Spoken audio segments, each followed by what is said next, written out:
All right, welcome to the final episode of Champs Chats here at the U.S. Outdoor Track and Field Championships. I'm Chris Chavez, joined by Kyle Merber, Jasmine Todd, Caitlin Hutchison, and Dana Giordano for one more day and one more afternoon of unpacking all of the biggest surprises here at the U.S. Championships. The show is presented by Adidas Running. Check them out. They just dropped their new Adizero Adios Pro 3. It's the super shoe that won 60% of all the major marathons last year. It's super responsive. It's, I don't know, like I think gonna get a couple more big finishes and wins this fall. So it's, marathon training season right now. It's really about to get underway for some people. So get your hands on a pair of the new Adizero Adios Pro 3. And it was cool because we started off our final day here with a run out of the Adidas Hospitality Suite with Tin Man Elite. You guys went on the run. I didn't because I had to sleep in a little bit. We had a huge turnout. I don't know if that was us or Tin Man, but pretty cool to see so many people come out, jog Breeze Trail, get the day started because the day started early. Yeah. I honestly think this is I'm definitely tired, but very excited, I think, on the final day of USA. How can you not be? It's final. Yeah, it was great. So do we want to get right into the action with everybody? I suppose we're supposed to. Yeah. All right. So we'll start with the 5Ks because they were moved up all the way to the morning. I think 10:30 start for the women's race because of the hot conditions out here. So it was a pretty good race that, I think was just kind of building. And what would you say, Kyle, was the crescendo moment of this race? All right. So first off, the great thing about the 5Ks was everyone had the standard for the most part going in. Shout out to Sound Running for making that possible. And so we didn't necessarily have to chase times or anything in this heat. And they went out nice and easy. And then, man, did they wind it up on the women's side. And that was Carissa Schweizer coming back after the 1500s. Probably a little bit of disappointment there, but she was already on the 10K team. And I think I said to you 800 meters in, I said, they're going to run a 4:28 last mile. Yep. And then 10 seconds later, I go 4:25.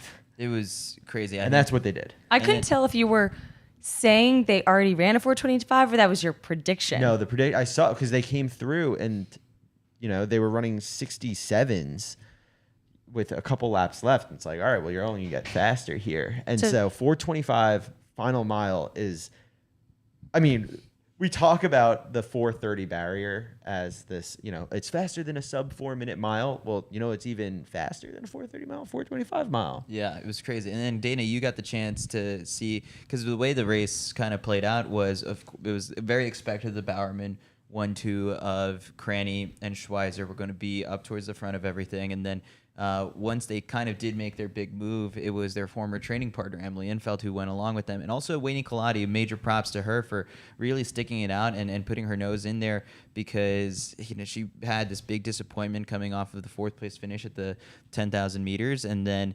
had her head up pretty high after this race because it was she just doesn't have a 4:25 in her legs at the end. And Emily Infeld didn't think that she did either. And this is pretty much, she PR'd the mile in the final mile of this 5K. So Dana, you saw her immediately on the track. Yeah, so I spoke to Emily actually the day before the race to put this in a little context too.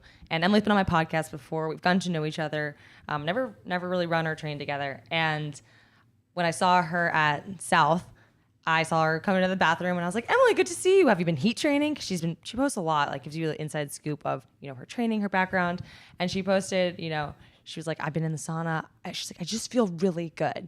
I feel ready. I feel really good. And I go, I'm rooting for you. I want you on this team. She was my... Hey, no favorites. I play favorites. She was my person that I wanted on the team because when we were at pre and there was the USA 10K championship, she was devastatingly outkicked by Natasha Rogers on the 10K team. And I think it was one of these things she's been posting the entire year about working on her speed. After surgery, getting her form back, all she wanted to do was get her speed up. And I think that, this performance today for Emily was definitely a big testament to a lot of the really awesome training that I think Coach John Green has been putting in with her. Like Kyle, you asked her sort of like what's been different, after she moved on from Jerry in the mix zone. Yeah, well, I think a lot of it is that it's more a little bit more individualized. It's a much smaller team. Mm-hmm. She said that, and this is important, when you've been injured on and off, you're inconsistent, and she just had to take time and do a big base again. I was saying like a high school summit, as a pro, you're so rarely just like, hey, 3 months plus of just running miles and tempos and hills. And I think that establishing that base of health gave her an opportunity now that when she goes to sharpen the axe and needs that more speed work, she's able to get it. So they went through 10:08 through 3K. So I want to keep that in mind. So that's extremely slow. It's like a minute faster than what these women normally run. And then that's when she dropped this 4:25 mile. Yeah. Mac, you got it?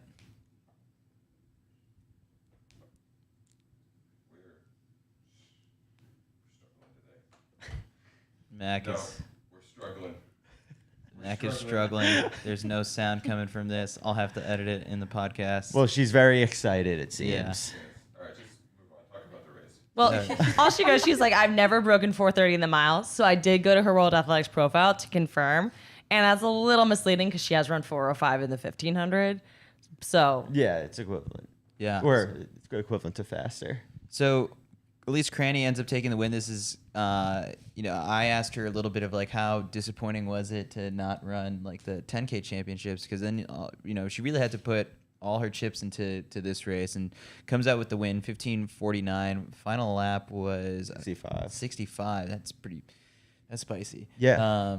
And yeah, I mean, I don't know. Like I think at this point, especially given how Elise's indoor season went and the 10K that we saw her run in March, that it's no surprise. And she won this title last year, so now she's 2 for 2 in the last 2 years. Caitlin looks like that girl in class who's hoping she doesn't get called on right now. What's your takeaway from the 5K? My takeaway is that it is very long and they ran very fast. That's so true. It's very true. Both Very Minus long, the very very fast fast. part. Yeah, the 15:49. actually, it was one of Way those. faster than what I can do. Awesome race. Next, though, men's 5K. Chris, there was some chirping at you in the mix zone after this race. Yeah, Woody Kincaid came right up to me and he was like, so did you pick me for the team? And I was like, we didn't do predictions this time around. And I was like, we learned our lesson last year because, I guess I left him off of both the 5K and the 10K predictions. And, it's kind of really my bad because one, I was wrong. He made both those teams, and then two, it was like I should have probably thought to give a little more love to one of the OG CITIUS MAG podcasters. He still, I mean, there's an archive of shows. Unfortunately, I asked him. I was like, all right, we got to bring it back, because he was like, yo, you guys are crushing it with like all the content coming out this week, and I was like, yeah, we got to get your show back, and he was like. Even Grant's podcast is kind of done for. He's like, and I was like, but I get it. It's like you're putting in the work, and it's showing, because today closed with a 54-second final lap. See, that's insane. It wasn't like a tactical race. I think he just forgot for a moment what was. That's what it looked like, because at that 200, he was like, "All right, time to kick." It was sort of like I did sort of. He said there were team tactics involved. It was beautiful team tactics, and this is the discussion that it seems like everyone's having. But we pulled it up right beforehand that Noah Lyles had asked, like, what do we think of this rabbit thing in championship races? Because Hillary Bohr took things out, kept it honest, and then when he dropped out, Evan kept things honest, kept it really honest as well, and then that obviously helped Grant Fisher. Yeah, the plan was kind of built in place for Grant, and Woody backed off and let it all kind of unfold ahead of him, and it was with 500 meters to go that he noticed sort of like that some of these bodies were coming back to him, and that's when he was like, whatever it's going to take to make it into, make the Woody interview that I tweeted a couple hours back, but it was impressive. But I mean, even more so, I think we got so caught up with the excitement that of Woody closing hard that our eyes were drawn to that kind of it was decided with maybe a K to go that Grant was going to be the champion, and he did it in pretty great fashion. 13:03 for U.S. championship record, and there was a moment there where when he was coming into the bell lap, we were like, is he gonna break 13 right here? now, yeah. And that would have been nuts. And then major props to Abdi Hamid Nur. who from NAU who didn't win the outdoor 5K title. He won the indoor 5K title, ends up claiming a spot on the world championship team with the 13:08, and he's someone who's run 13:02 earlier in the season, and he got a lot of confidence from that race. Especially there was a moment where he was right next to Jakob Ingebrigtsen, and the fact that he's rubbing shoulders with these people, he said it's little Abdi ready to play with the big dogs. All right, so let's see what Woody had to say. Kick no matter what. You have someone to focus on and to hawk down, so I was just kind of pushing.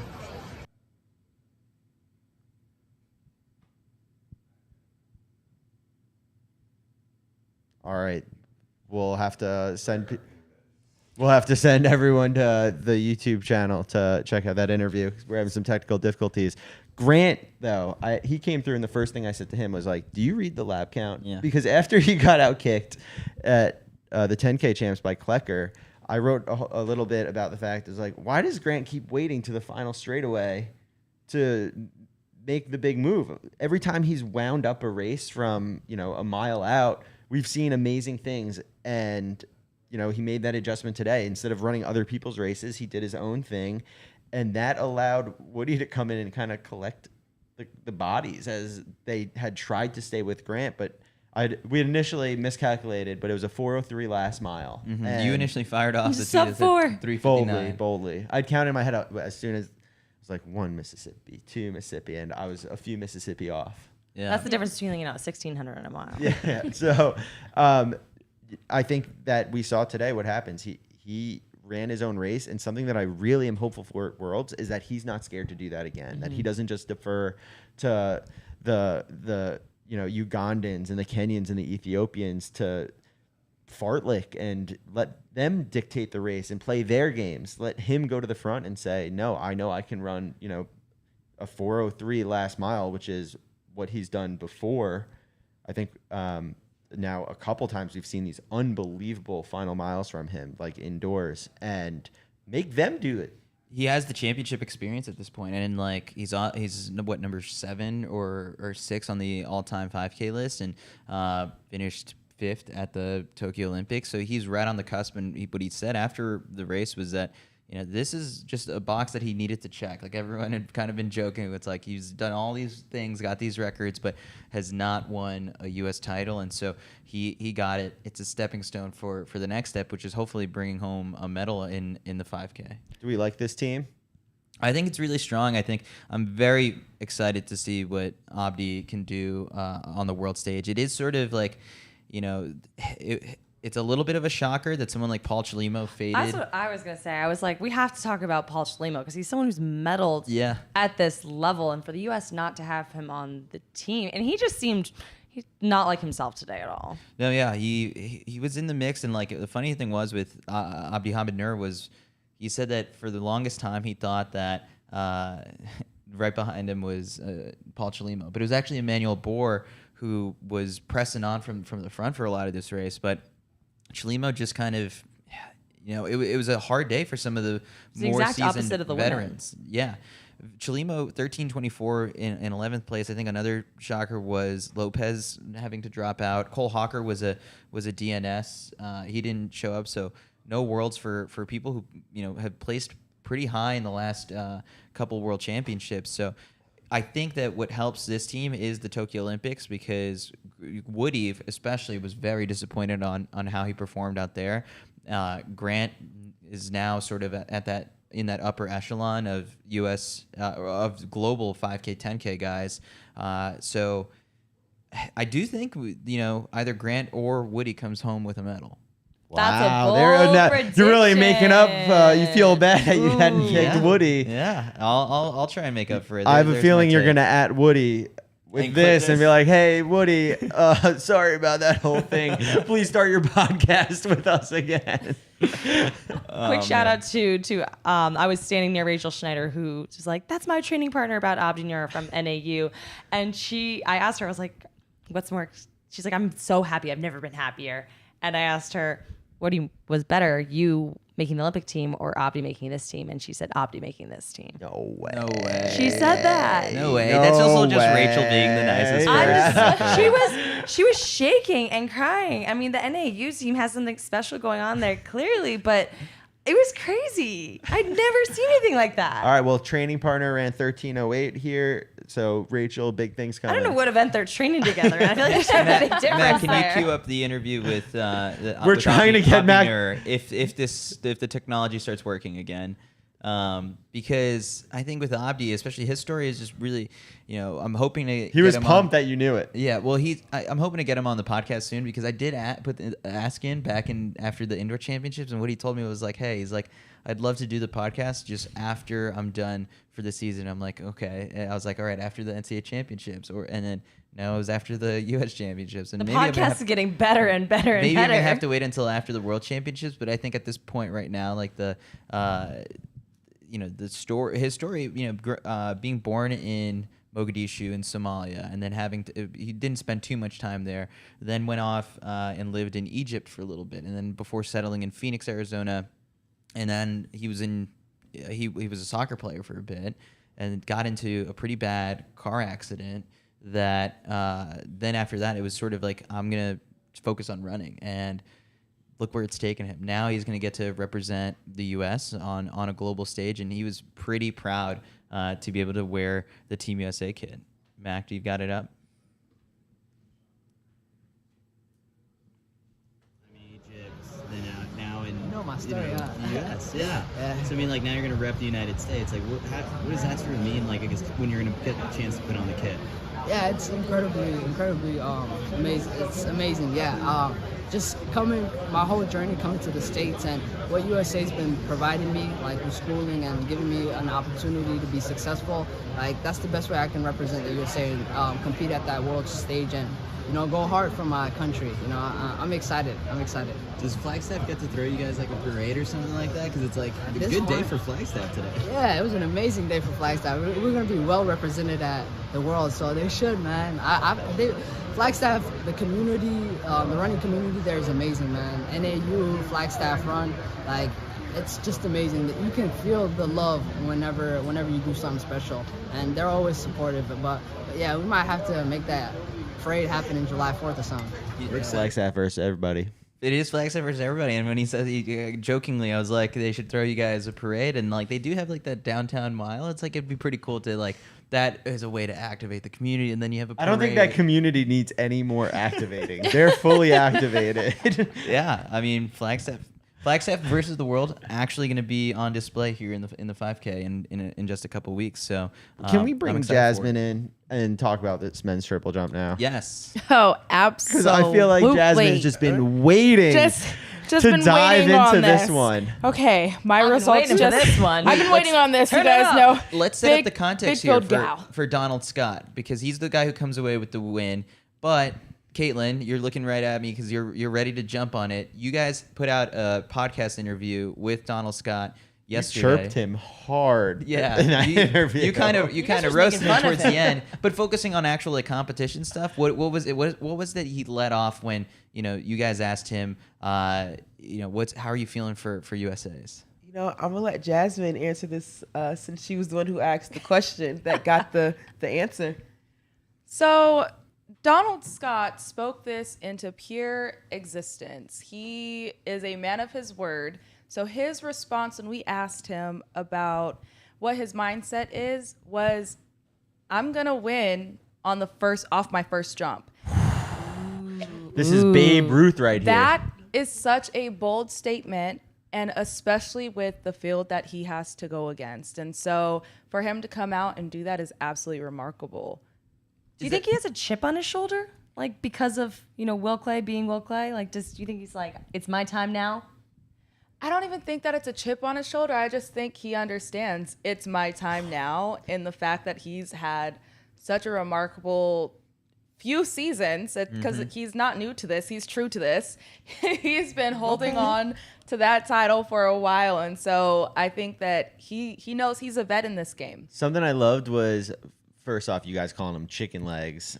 a bunch because he did My little not like chicken that. legs. That's all, Jasmine. It was don't put me in this. Don't put me in this. People have to listen. All right, so we're referring to Out of the Blocks with Jasmine Todd and Caitlin Hutchinson. Check it out on Apple Podcasts and on Spotify. We just launched it like a couple weeks back, and it's popping off. It's very funny. Like the conversations are great. So if you're listening to this right now on the CITIUS MAG podcast feed, just head on over, and I guarantee you'll walk away with some laughs. He defended himself. He was like, look, back when I was playing football, I was basically 200 pounds, but you can't jump. The triple jump is violent. And So I mean, violent. we've seen it time and time again. It's really hard on the body, and doing it at 200 pounds hurts. And he lost like 25 pounds and is now quite lean. And now we're seeing him winning on the first jump. I think it's funny that she even mentioned that because Caitlin actually made a statement earlier as she was looking at all these triple jumpers out there. Caitlin, do you want to say exactly what you said? Are they in Oh, the gym? I was like, they all look like. You know what? I feel like this is a setup for me to like get beat up. But I said they all. I don't think literally the look men's like triple boards. jumper. They literally look like cardboard, like a the strip of distance cord. runners. A little bit more like lean, But muscular. a little bit more muscular. But yeah, they're all kind of shaped like long, strong noodles. String and beans. that's what makes strong them string great. Like a good string bean. A good, that's like that. a string bean that's been in the gym. One that you could eat up. Yeah. This is a redwood board. Jasmine, how much does Will Clay making this team mean? Because it's like he's had a rough go the last like year or so, right? So I think while we're on that subject, because it wasn't just one person who's came in with this very same injury, which was tearing their Achilles. It was also Christian Taylor. Yeah. So notable mention of the both of them making this team because Christian Taylor actually has the bye. So he came in 5th in this competition. He chose to compete. It makes sense for Christian to compete to kind of get these reps in since he's just coming back this year. He could have used the waiver and opted out, but he jumped. Will had a very fortunate situation of when he tore his Achilles. He actually tore it in 2020 and very concerned. And then all of a sudden the pandemic hit. So he had a year to recover. He made it onto the Olympic team. And I can see his confidence coming back every single day. So I know making this team is such a big deal for him. And not only that, he's a new father. So for him to come out here, make this team, he's not getting as much sleep. He's trying to learn this baby's schedule. He's coming to practice when he can. He's doing everything that he can to make it on this team. Absolutely amazing. So proud of him. It's heroic, much like me doing this podcast all week. Basically. But I think we need to see more pictures of your child. Throw it on the TV. Cue it up, man. No, don't cue it up. Throw the emoji over her face. That baby was online since birth. So then Will also had the standard making the team again. I mean, is there ever a team that will, he's like such a staple on Team USA for so long now. It's so cool. It is sort of like what we talked about with Evan Jager, where it's like, oh, like you are in the good old days right now. Yeah. And so it's like, Will, we've had a decade of that now. Because, I mean, 2012, I mean, it was a huge moment for him. And now, like, 10 years later, he's still doing it. Like, and maybe for the people who are listening to this or watching this that are maybe not as familiar, can you speak to a little bit of like what the key to longevity has been for someone like Will Clay to stay at the top of this for this long? And same with Christian Taylor, both of them. I think the biggest key for longevity in the sport period is understanding that as you get older, you also have to allow your body to rest. And so I think he does a remarkable job of doing that. Also, he's very on top of his recovery and making sure he's getting that treatment that he needs. And so he does every little tiny thing that you can do to make sure that you're great in this sport. And so that's what he does, honestly. Then right behind him was Chris Bernard, your other training partner. Chris Bean. What does this mean for Chris? Chris Bean, man. He loves it. He's always here. This is another unsponsored athlete, which is absolutely insane to me. 2-time Olympian. He's made multiple world teams. He's been a finalist at all of these champs.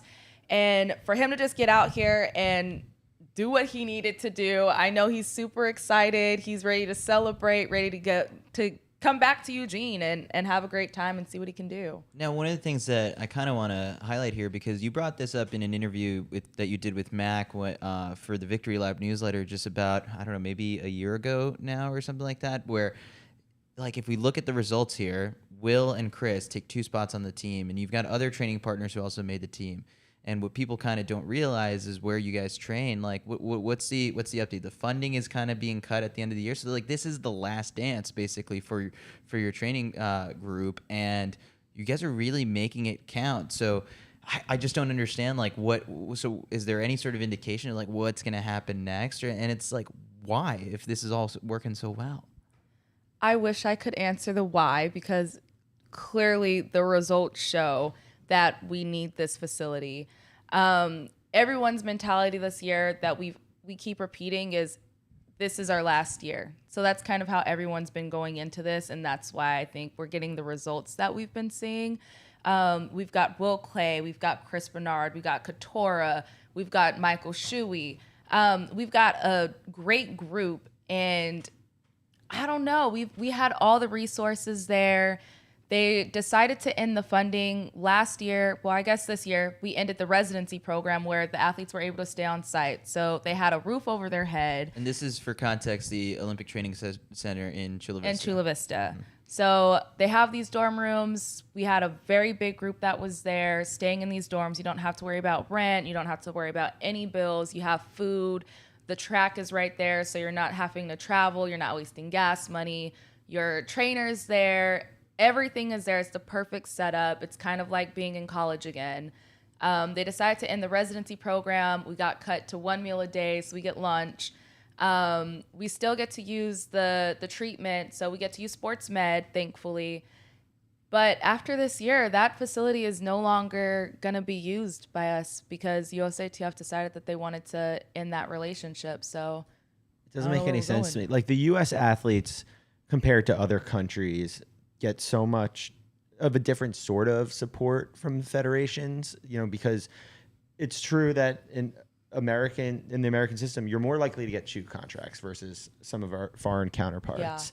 And so, but then in these event groups that, have a harder time, they're less visible, and that's a whole other discussion of maybe why they're less visible and what we can do about it. But, you don't get as many sponsored triple jumpers as you would 100-meter runners. And so it's so important for the development and the depth of the sport. And when we see the medal count of the world championships and the Olympics, and we see the U.S. at the top, a lot of them are coming from these events that aren't getting shoe sponsorships left and right. Absolutely. I think you hit the head on the nail. Field events don't get a lot of sponsorships. And so, and also the multis, because we have multis that train down there as well. So being able to have that facility really just took a lot off our shoulders. I think I can use me as an example where I wasn't making teams for a while, and then I moved down to the training center in 2019.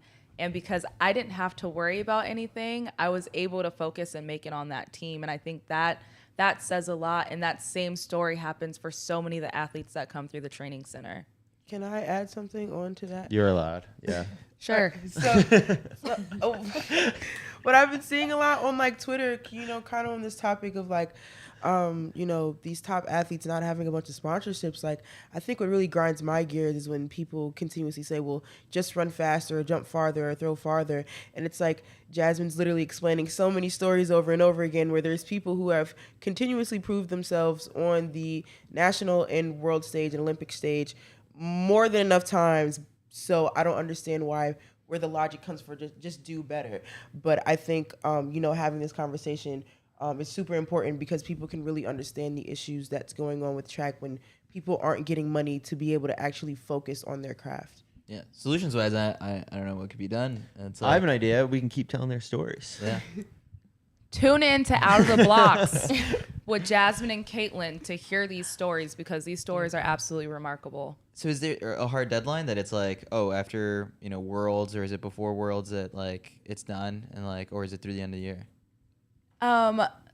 You guys are setting her up. No, She wants to say something. No. It's confusing because you would think it would go to the 31st, but I'm pretty sure that it's going to end right after Worlds, pretty much. They'll probably they may wait a little bit longer since we do have the Diamond League season. Right. So they might even give us till October, but I don't see us being able to use the facility past October.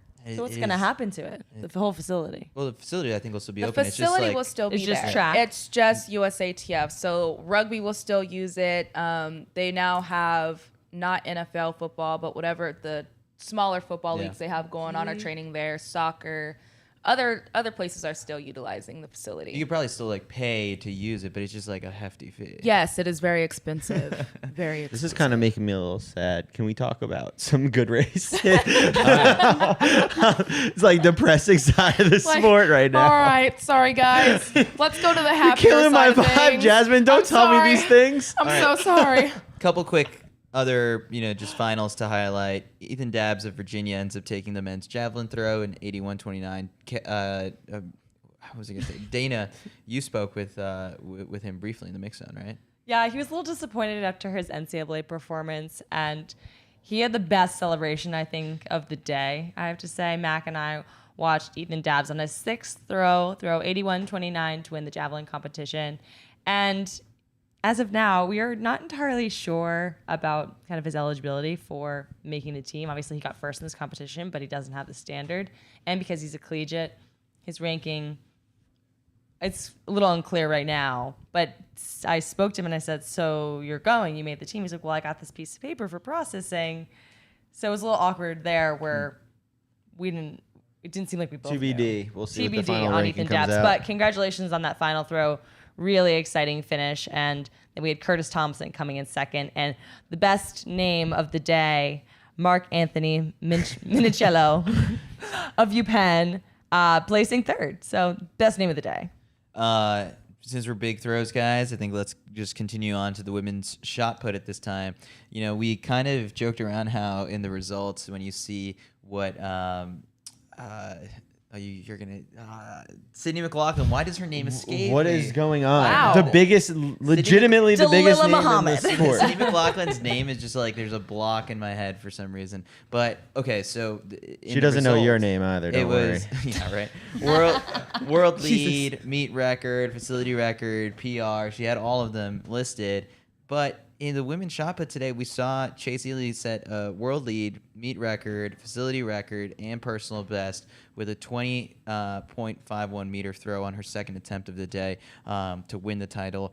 You got the chance to talk to her because she's training out where? Yeah, she's in the UK, which is really cool. Because I was talking to her, she's been having an unbelievably strong season, winning a lot of meets in Europe. And I was like, how do you train when you're abroad? I know the weightlifting is such a big part of every thrower's training, and how do you make it all work? And she's like, well, I'm in the UK, so it's actually really quick. I don't have to do long haul flights back and forth from the US to Europe, where there's a lot of really good opportunities for throwers to make money compared to the US. And I was like, all right, well, today, personal best, are you thinking about that Michelle Carter American record? She's right there, so 20.63, and she was like, Michelle's the GOAT. I'm definitely thinking about it, though. She, second that it left her hand, which I always think is so cool for all field events, is like, when it's happening. That was electric to watch. And she knew the second, got the yell going. It's just, when you're that in tune with your body, you don't even need someone to measure it. Like, she could probably have just told us. Well, we got to shout out Michelle Carter, too, because this was her last U.S. Nationals. So a big shout out to Michelle's the GOAT. career. The Olympic gold medalist finished 8th, 1772. It's been a while since we've seen her on like any big stage like this. I think another cool moment was Adelaide Aquila making another team. The NCAA champ and NCAA record holder. 1949 on the third throw of the day. Jessica Woodward ends up taking the final spot to the World Championships. And so, some people might be here wondering, it's like, oh, but what about Raven Saunders, the Olympic silver medalist, and someone like Jessica Ramsey, the Olympic trials champion from last year? It's like, today wasn't their day. But and actually for Raven, 1895 was the season's best today. It hasn't been the easiest past 12 months for her.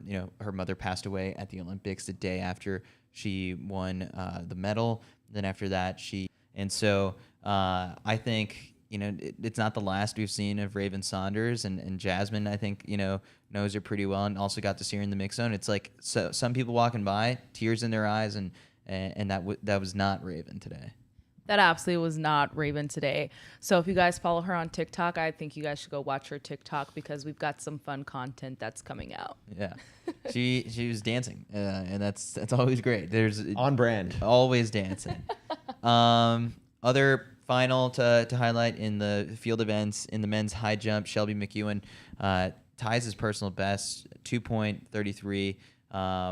And beats Javon Harrison, who last year was one of the strongest athletes. You guys got the chance to talk to Javon, right? Very briefly. Well, we helped him with Jasmine's. Roses are red, violets are blue. Yeah, but I don't want to spill what he said. I feel like you got to go to Jasmine's TikTok soon and find out. There you have it. That'll be coming soon. I also want to note that pretty awesome when someone hits the standard the day of competition, Right. Yeah. and that's exactly what Shelby did. Yeah, today was literally the final day to be able to do it, and No pressure. Yeah, none whatsoever. Got it on, what was it? I think towards the end of the competition. Oh yeah, he cleared 2.35, and no one else did. So So for him. Javon Harrison last year competing for LSU, SECs, regionals, NCAAs, trials, got to the Olympics, was probably a little tired. This year, he's a pro, could just focus on just the pro season. Are we seeing an upwards trend now because we're not competing, every single week, multiple events constantly? Is that how big of a difference does that make for him? I think we'll see that upward trend in that slight transition year. He's been I feel like he was struggling a little bit at the beginning of the season, and now he's starting to get into his rhythm. And I think because of that, when you're in college, you're going so often, so you're able to get that rhythm down, as opposed to as a pro, you're not competing every weekend. So it's a little more difficult to get that rhythm going down. So I think we'll start to see him flourish a little bit more. He's only competed a couple times. In May, he jumped 2.20, and then in June 2.30. Insert that upwards graph emoji. Yes. We're going in the right direction. I think he's gonna be fresh for Worlds. He'll be fresh and ready for Worlds. Can I give a quick shout out to Kyle Rollins? I thought you were gonna give me a shout out. Oh, no one likes you, Kyle. Oh my God, I'm a big D3 girl.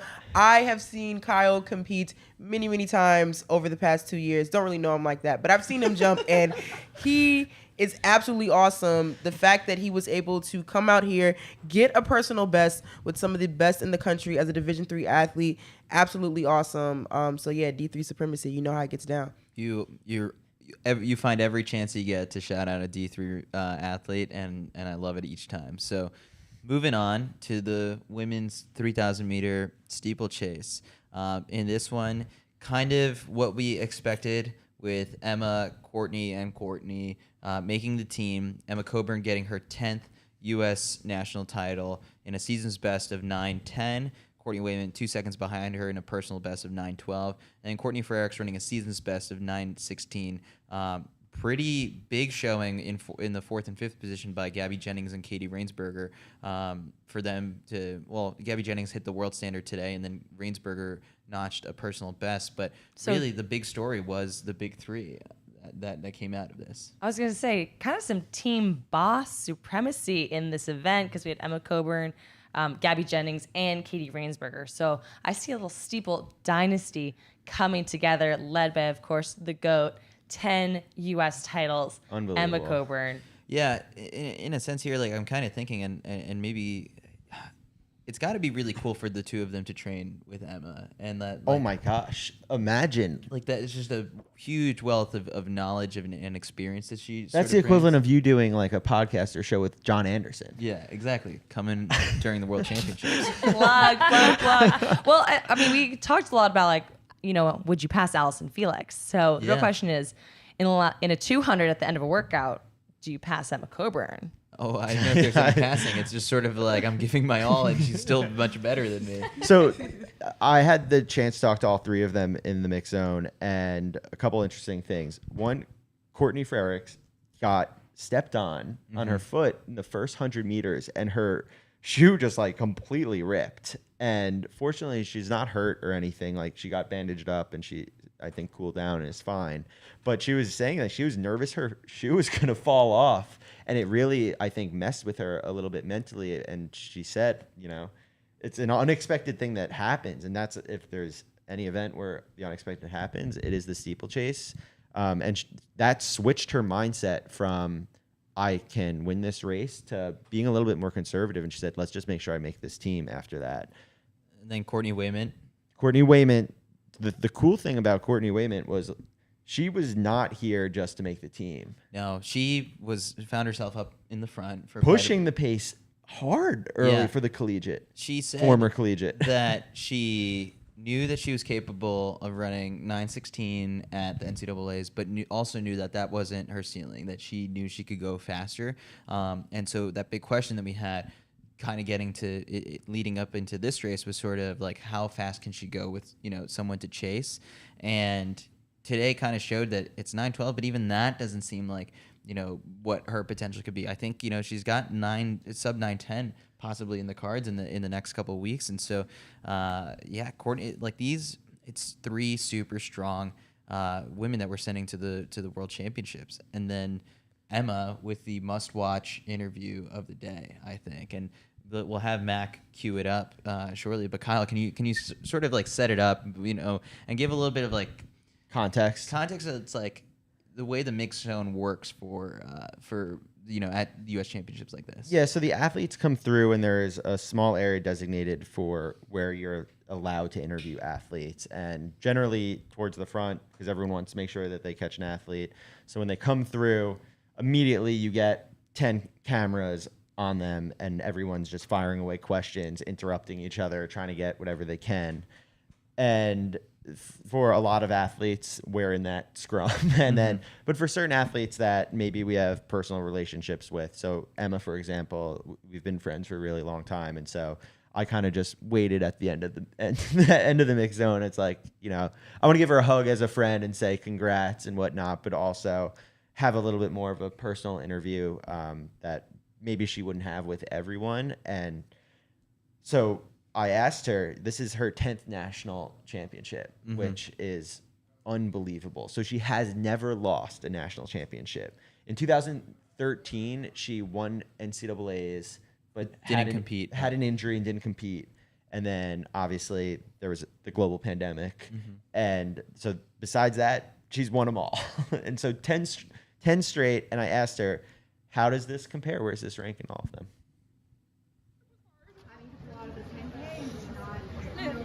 I believed in myself, and Joe believed in me, and my family and friends and sponsors. You know, after Tokyo, everyone still loved me and believed in me, and I did too, but this just feels really sweet. After having a hard race in Tokyo and having something that you work for like so many years, like, fail. This feels really good, and then like there's always this side of it when, like, just in my personal life, I don't know how many of these my mom is gonna get to see, and she was here, and that's just really, really sweet. And then when your husband is your coach, it just is like, he spends every waking moment trying to make my dreams fulfilled. His dreams are my dreams, and so when we can be successful, it feels so good. And yeah, I didn't feel like I was on my victory lap and I saw my sister and she was crying and I made fun of her. I was like, why are you crying? And she was like, it's such a big deal, 10. And that was my intention coming in, like a lot of swagger, like I'm gonna win my 10th, but like you just asking that made me like reflect on like, wow, there's been 10 of these, and like what one has been like the sweetest and the best. And I think it's this year. I think like qualifying for a world team on US soil, that's special. Doing it in front of my mom, winning my 10th title, like after a really crummy experience at my last big race in Tokyo, like this is pretty great, and I didn't know it meant that much to me until you just asked that. Sorry. Yeah, then at the end, she gets mad for asking a question. But I think that when someone is that good and they just win, we sitting in the stands think, oh, it's easy for them. And there's so much that's going on behind the scenes that I feel that we don't necessarily always get to see. And I've never seen Emma, do that in an interview. And so I think it was really powerful and definitely my favorite interview that I've ever done in my short career in the mix zone. I got a question, Kyle. Like 10 titles. Does that make her the GOAT? U.S. GOAT for sure. Yeah. And, I think that there's a couple things that she probably still wants to do before the career is over. Probably the biggest one is that American record in the steeple. Take it back. Because, Courtney has it right now. And so I think getting that would be really big and getting under 9 in the steeple. And she was disappointed with Tokyo. And so I think she wants another medal. Yeah, and in a way, I think, she already has the gold from 2017, an epic race where I think, like, Jesse Washington of The Undefeated once described it as, like, that is, like, scoring 100 points and, like, and like, what was it? It was, like, a PR to win gold and, like, a massive upset. He had, like, this brilliant comparison where it was 100 points in, like, a basketball game or something like that. And Emma was very quick to also say, like, especially about that Tokyo disappointment and that she's already thinking 2024, and that's a good mindset to have. And so today, I think she kind of reasserted herself back. I mean, it's hard to say that she has never been at the top of of the U.S. steeplechase scene, but Courtney does have the Olympic silver medal from last year. So, in a way, a little bit of a statement victory for Emma today. If there was any question, inevitably one day there will be a changing of the guard. She won't win 30 straight, most likely. And the question of if it was going to be today, she said not today. Do you think Emma's the kind of athlete that would want to go out on top, like retirement-wise, or do you think we'll ever see sort of like the fading? Like, I'm very curious. Yeah, no, I bet it's.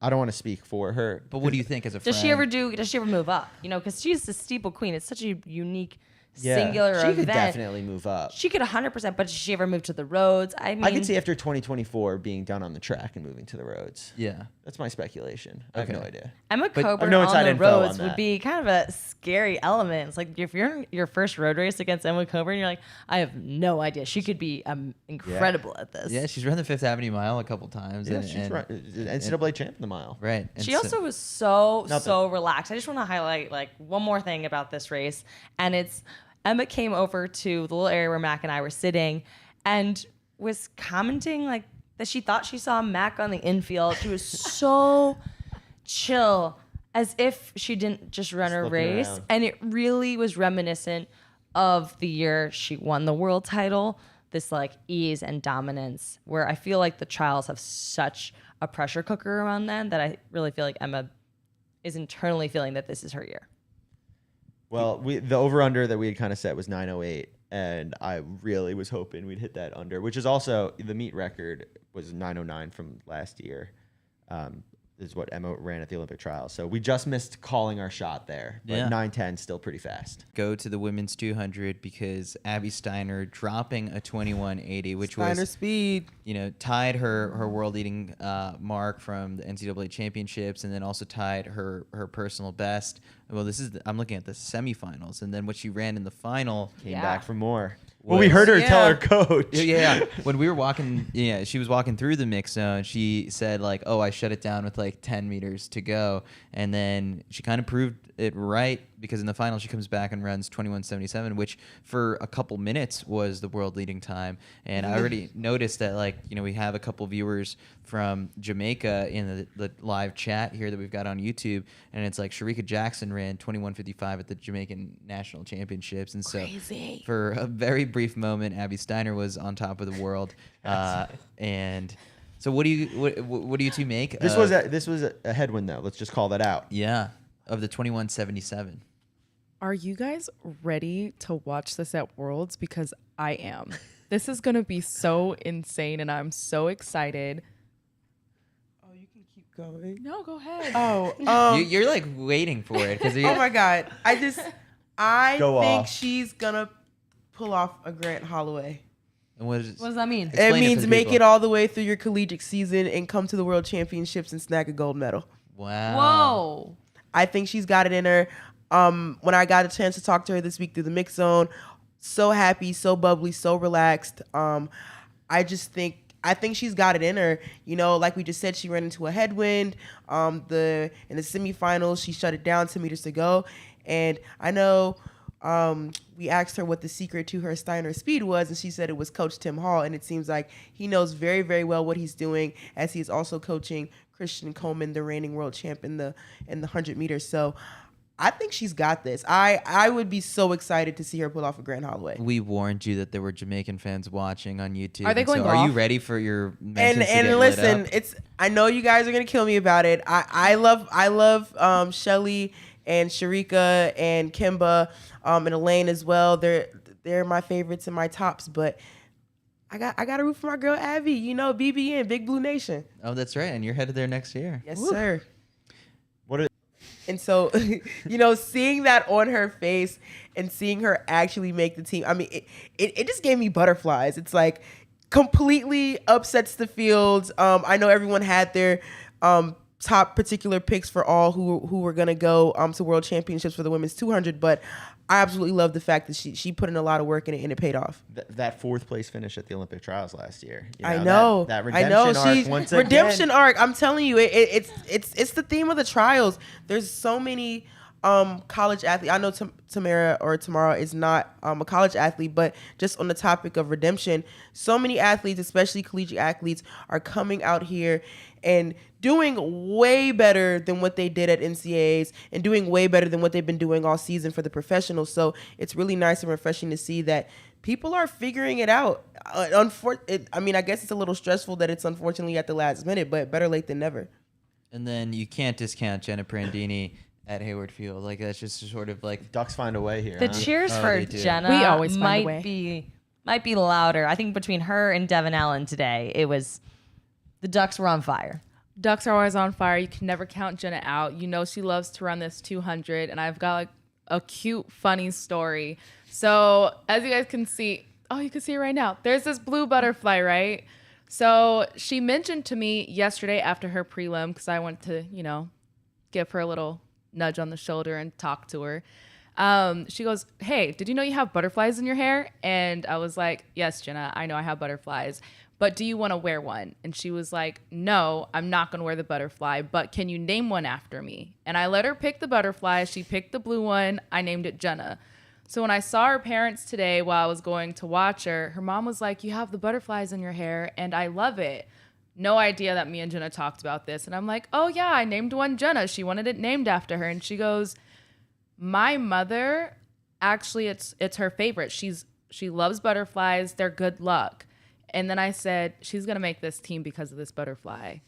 Taking all the credit. I'm taking Oh my all the God. credit from this. Sorry, Jenna. Sorry, Coach Flo. Wasn't you guys. It's the butterfly. that's This amazing. is not surprising, though. I feel like every person that me and Jasmine have chatted with this week, they always do exactly what they say they're going to do. If they're going to make the team, get the big Q, have a PR, win something, it literally happens. Like, me and Jasmine are good luck. I think your phone is ringing right now with just a bunch of people calling to be guests on Out of the All right, Box. I just want to let you guys know I do not have the winning lottery number. Sorry. Do we move on to the men's 200, which was Spicy. Actually- Bad spicy. boys. Spicy. Do we want to save this this one the- for last? Or No, do is we- this the race of the meet? Let's do it. Is this the race of the meet? Yes. Yes. Yes. Yes. but- Mainly not just because of the time. Just but Yeah, the Should women's we, 8 and should this. we talk about this last? I feel like we should No, save we're talk here. about it We later. gotta do it. Oh, do it? okay. We gotta do it. We're Okay, here. All right, let's we're do at this it. point Let's now. We don't want to lose the Caitlin- Jamaicans in the chat. We're doing it. The Jamaicans, The by the way- Jamaicans? By the way, the Jamaicans in the chat have said, back to in response to you, Caitlin, Oh, they God, they're said gonna that kill me. Abby has no answer for what Sharika will do, and then a user on here, a commenter by the name of TrackFan, said that the 2155 was on a wet track. So I don't know if that changes any of your thoughts or opinions. Wet tracks are faster. You know what? I'm going to stick with what I said because I remember when I told everyone that Kentucky was going to win the NCAAs this year. And, you know, everyone was like, well, no, Texas has got all these girls running like 50 points. So the record's going down. It's going to Texas. And what happened? Kentucky won. So I'm going to stick by what I said. I'm not discounting the 21-55. I think it's absolutely freaking nuts. But I like I said, you got your person you're rooting for. I got my person that I'm rooting for. Do you want to look into the camera and just firm down your prediction for the World Championships? All right. For the World Championships, Abby Steiner, Miss Lightning Speed, will be the 200-meter champion. Yes. Yes. American record? Yes or no? Yes, because she has it indoors, so let's do it. Wow. No, I mean, I can't wait to clip that and see what responses you get on Twitter. Please clip that. All right, so the men's 200. Race the meet because the story. Okay, so on paper, you look at this field, and there's, you know, Noah Lyles, Olympic bronze medalist, Kenny Bednarek, the Olympic silver medalist, Ari Knighton, who finished 4th, Fred Curley, who just did Fred Curley things in the 100 just, you know, a day ago. And so you're kind of like, that's 4 people. Noah's already got his spot. I mean, these are the 4 that end up going to the World Championships. But so in a way, like, that's the team right there. But what's the order? That's the thing that I think people were scratching their heads about. And Ari Knighton comes out and runs like maybe one of the hardest first hundreds in a 200 that I've ever seen. I was sitting in the stands watching it, and he blazed through that stagger. It was crazy. I was like, Ariane's got this in the bag. Like, I know Noah doesn't like losing. I know Fred doesn't like losing either. But I'm like, this kid has just absolutely made his mark. And then, Chris, I will let you finish the rest of the story. Well, so yeah, the first 100-meter split for Ari Knighton was 10:31, and then from there, he was still holding first place to the 150-meter mark. He split 14:86, but that's sort of the point where Noah Lyles ends up picking it up, and it's a 200. You don't really see a kick in the 200 the same way you do in a distance race, I guess, unless you're watching NCAAs and Joseph Fonbele does it. But Noah Lyles just hawks Ari Knighton down, and 1967. Ari Knighton right behind him, 1969, and it was so close. The thing was, right at the finish line, Noah just kind of points towards Arian, does like a little gesture, and then immediately starts to celebrate. Where sort of the sprints community on Twitter starts to light up is after the post-race interview that takes place, where Lewis Johnson from NBC asks, you know, Noah what he thought about his race, and Noah says, like, well, you know, he gave kudos to Arian, then he got me on the curve, but you know, I saw him hit his top end speed, and I just know that mine is faster. And so I've also got an interview with Noah in the mix zone that Matt can queue up shortly. But then after that, Ari Knighton kind of gets the next question. It's like, so your rise to the top of, you know, this sport has happened so quickly, you know, and now you've got another, you know, world championship team. He's only 18 years old, remember this. And so he says, you know, I'm not finished, job's not finished, and then just walks off the interview. Fred Curley starts laughing, and so does Noah. Having too much fun. But then, and then that was kind of it. In the mix zone, I asked Arian a couple things about just sort of like, so I mean, how do you feel about the race? And he was like, you know, he did what he needed to do. He qualified for the team, but you could very easily tell that he wanted to win no matter what. This kid is 18 years old, left the Olympics disappointed that as a high schooler that he finished 4th at the games, and it's just really, I don't know, like if every athlete had this mindset, it would be crazy. I'll let you guys hear from Arian right now. So, how do you feel about today? I mean, it was a good race. I knew what I could do. Hey, we're on the team now. Yeah. Where do you take things from here? Well, just get better in practice and do what I can do at World Champ. Yeah. So, I mean, do you want to peel back the curtain a little bit to, you know, kind of people watching and put into context? Like today's race was, you know, in the trials was only your second real big 200 of the year. Like, what's happened since like the 19.4 to get to this point. It wasn't easy. Yeah, nah, just practice. Just trying to get ready for the main event, which is World Champs in 3 weeks. So I'm ready for that. So today, I guess you got out hard. Yeah. Was that the plan? I mean, I was trying to be in the lead. That's it. Just trying to win the race. Yeah. In the end, could you feel it, like, I guess, kind of getting away from you? Yeah, just a little bit. So what do you got to do, I guess, to just get stronger. That's it. Just work on some stuff, like technical stuff with the nerves. When we talked a couple of weeks ago, and we talked about the Olympics and how, you're openly disappointed about it. Just, I guess what people get about you is that you don't like to lose. I mean, nobody don't like to lose. I mean, it's not a bad feeling. I made a 10. Yeah, it ain't nothing to be mad about. I mean, yeah, I'm only at 10. I got more years to come. All right, job's not finished. Job's not finished. So we have the inside lingo now. We just keep finished a bunch of times a couple weeks back. But, I mean, he's got a champion's mindset. The World Championship's the main event. Yeah, I think everything about this is electric. Definitely need more rivalries. It feels very real, too. It's not like some fabricated thing. Like, these two guys really want to beat each other. And it doesn't necessarily feel personal. It just feels like these two guys hate losing. Yeah. And they're used to always winning and being the best. And now all of a sudden there's someone else who can run just as fast, or, Yes. And the thing that Noah said is, like, you can run 19.4, that's great, but on race, running against the guys on the track next to you and beating them. 100%. I think this is just a testament of how competitive these guys are. They're so competitive. I don't think there's any ill will between them. So I know, Twitter loves to make things bigger than it is. You're just seeing two very competitive guys. I think Arian is going to really show out. He's got that chip on his shoulder. So I'm really excited to see what he does in this 200. Yeah, and then small comment to, Twitter kind of making things bigger than it is. Noah did go on his Twitter and say... I have it pulled up. Oh, yeah. Cue that. I can just read it because Mac is pulling up the interview that I had with Noah in the mix zone. But Noah took to Twitter and said this point wasn't for Arian. It was for everyone who keeps counting me out just because a new player has entered the ring. Arian's an incredible talent, and he's proven that. But that doesn't mean I'm going to lay down and die. Now let's go sweep Oregon 22. Yeah, they don't hate each other. Like, none of these guys hate each other. I think they have a bunch of respect for each other's PRs and stuff like that, because like Noah was just saying, like, obviously the goal for all of them is to win, but also sweep, like, put the rest of the world on notice. So I think it's just important to understand that when you see these so-called rivalries, it's not as bad as you think it is. But it's good. It's good. Yeah, like, but it's great though. It's great though. Good enjoy for the it. sport. Enjoy it. But we're not seeing a fist fight after. Like, don't try to make that happen, Twitter fans. I think Noah said that beautifully as well. You got it queued up, Mac? Love the spikes around the neck for an interview. Just think that I'm gonna lose because somebody else is running fast. They think I'm gonna fold out here because I got a 19.4 in the race. You gotta run 19.4 every day.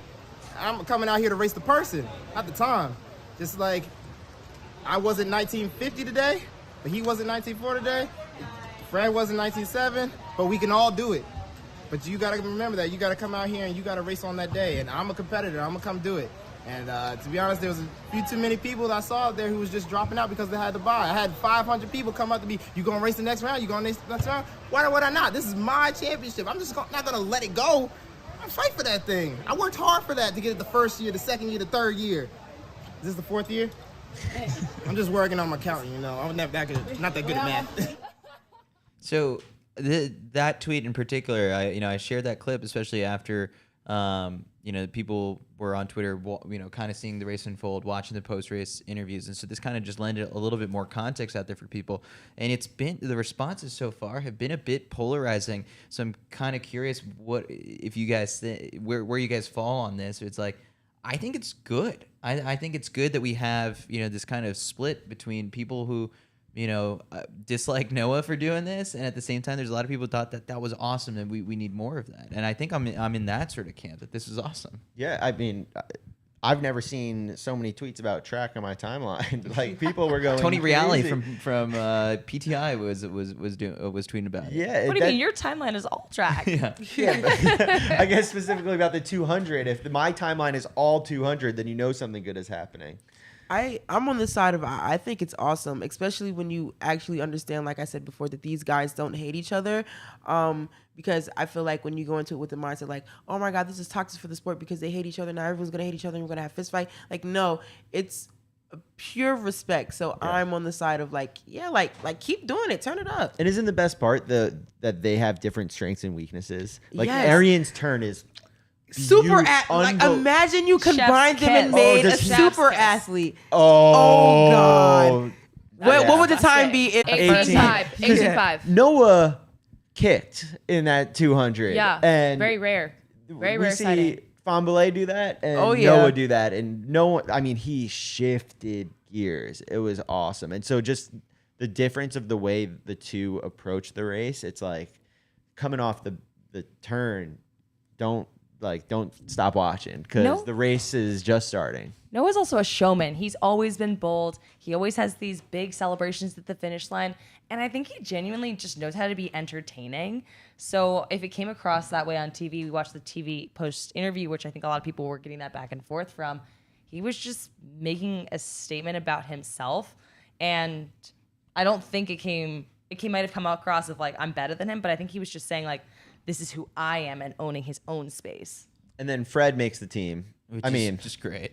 He's run a lot of through all of it. He's just glad to be here. I think he's just here so he doesn't get fined. He's ready for the sweep. Fred wants both. Fred wants the 100, 200. It will be easier to do both at Worlds over a long, full. He'll have a lot more time to recover. I definitely agree with that. Also, I just want to say the thing that Noah said in here really truly shows what makes an elite athlete an elite athlete. He mentions that he's not there to race the time. He's there to race the person. And I think a lot of people forget, doesn't matter what times you've ran in the past. It matters on what you do the day of. And in fairness, Arian, he wasn't obsessed with that 19.4. Like we were, like the fans were like, oh, 19.4. For him, he was like, what do you expect? Like, I want to go faster. I want to win more. I want to it wasn't him celebrating it. That's on us. Yeah. And in a way, like, and this also comes from having spent like 3 days with Arian. It's just sort of like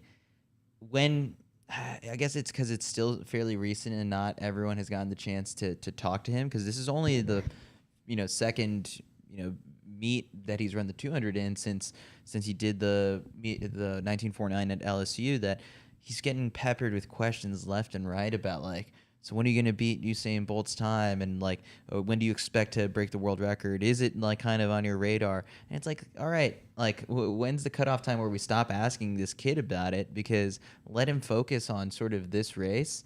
And, I think he's moved past that. And it's sort of like waiting for the rest of the world. It's like, all right, has everyone gotten their questions out about the 1949? He's ready to go faster. Are you talking to yourself here? Because I'm pretty sure I saw the title of your video. Yeah. that you did with him was... calling to the Usain Bolt comparison. Yeah, well, it was sort of like we made this video so you guys would stop and watch it. Oh, you're like, now I got the last word. No one else is. Well, it wasn't you had to spend 3 days. You had the pleasure of spending 3 days with Arian and getting to know him because he really, came out of his shell a little bit in that video. And I highly recommend all you guys check out on our YouTube page the full kind of 3-day experience of Mac and Chris going down to Tampa to see a little bit of the training environment because I think it's the inside scoop. You guys need to know more about Arian, and you have a couple weeks before the World Championship. Before we move on to the next event, I just want to call out the one guy who ran a personal best in this field, Josephus Lyles. Oh, my God. He ran 19.93 into a headwind. He was the first man out of the final last year at the Olympic trials. He's the first guy not on the team this year, but are we like going to see two Lyles on a team here one of these days real soon? I think so because... I predict it. Yeah, it's definitely going to happen. Like, he's literally been constantly moving up. I think he had 2 personal bests this week, actually. I think it was either the first round or the second round. He ran 20 something, and then he broke 20 point for the first time. And I guess I'll be like Chris and read Josephus's tweet. Yeah. last year I was first one out of the finals. This year I was first one off the team. It's not where I want to be, but I'm proud of the growth. 1993 doesn't sound too bad either. Might be delayed, but I won't be denied. Ooh. He's coming. He's coming. And the Lyles brothers are coming, and it's going to be very, very scary, actually. Agreed. When are you putting out your interview with? Well, so Caitlin's got a really funny interview with Noah Lyles coming this week on Out of the Blocks. She had an hour-long chat with him, basically all about anime. Yes, if you love anime, like if you love my phone case right here, pain on the back. Listen to me, Noah, Ada McDuffie, and Jordan Mann chatted up about literally anime for a very, very, very, very long time. It probably could have went longer. However, yeah, I didn't want to be embarrassed because I didn't know They were as getting much as into they the did. depth Like of details. anime. I was like, oh snap. But nah, seriously, I think it's gonna be awesome. You guys should definitely check it out. It's really funny, and you get to see more of Noah Lyles. So yeah. I can't say it enough. Subscribe to Out of the Blocks with Jasmine and Caitlin. And so, yeah, I mean, it's that I'm still kind of a little bit in shock from that race. Let's move on. Let's talk about another shock. Okay. The 110 hurdles. Oh. Now, Daniel Roberts. Daniel, BBN, Big Blue Nation, the second win of the day. Call out the fact that we completely butchered our prediction contest. Which is a good thing, because we get to hold on to it. Because we don't have to give away shoes now. we did a giveaway prediction contest for Grant Holloway, and Chris kept saying the winning time for Grant Holloway, and he didn't start, Dude. which I think is kind of an 'Cause he has a bye. interesting move. He He does have a bye, but it's kind of the complete opposite of Noah Lyles that we just talked about. It's like, I'm here. He talked in the mix zone. He's like, I'm here. I'm going to compete. This is my title. Grant Holloway must not feel the same way. He's like, It's I'm so good. it's so funny because actually I was chilling in the stands about to watch the race, and I just turn around and Grant's just standing there having conversations, and I'm like, oh yeah, like I gotta chat with you later, like. But in my head I'm like, I'm gonna chat with you later, like after you run and you're coming through the mix zone. And then I look down on the board like 10 minutes later, he's not on the field. And I'm like, what the hell is going on? But it is kind of weird, though, because when we were in the mix zone with him yesterday, he had mentioned that he was going to run all 3 rounds because he felt like he needed the races under his belt, because there were a lot of times when he had dropped out during the season or things just weren't necessarily going the way that he wanted it to. So it was genuinely surprising to see him standing behind me and not on that field. Grant, I have a question. Did you ever find your shirt in the back? He lost his shirt. He was getting treatment. And like she said, I completely forgot that he was actually supposed to be competing. I was in sports med area and he was over there relaxing. Then he gets up and he's just like, did I come over here with my shirt?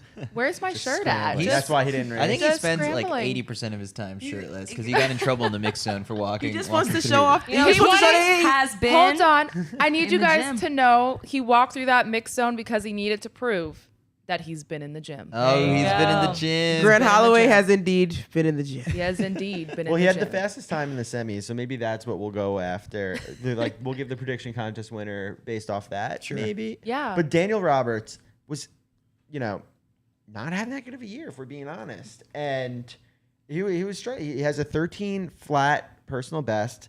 And in the start of the season, he was off by a half second multiple times.